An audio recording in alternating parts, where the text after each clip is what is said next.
Second pregnancy.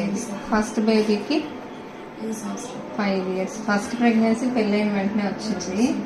ఇప్పుడు సెకండ్ది రాలేదు. ఎన్ని ఇయర్స్గా చూపించుకుంటున్నారు సెకండ్ ప్రెగ్నెన్సీ కోసం? 3 years. యాక్చువల్గా చెన్నైలో ఉంటారు. ఎక్కడ ఉండేది? చెన్నై కదా. చెన్నైలో ఉంటారు. వాళ్ళ నేటివ్ మదర్స్ ప్లేస్ వచ్చి ఆత్మకూరు. సో 3 yearsగా చెన్నైలో ఆత్మకూరులో చూపించుకున్నారు, కానీ కన్సీవ్ అవ్వలేదు.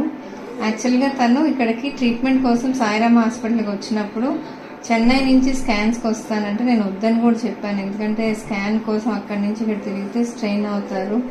సో ఎక్సెసివ్ స్ట్రెయిన్ వల్ల కూడా ప్రెగ్నెన్సీ రావడానికి ఇబ్బంది అవుతుంది స్ట్రెస్ వల్ల అని. అక్కడే స్కాన్ తీసుకొని పెట్టారు. పాప చెప్పినట్లు చేశారు. ఈరోజు బాగుంది బేబీ, భగవంతుడి దయ వల్ల. సో వీళ్ళకి హెల్తీగా బేబీ ఉండాలని సాయిరామ్ హాస్పిటల్ నుంచి కోరుకుంటున్నాను.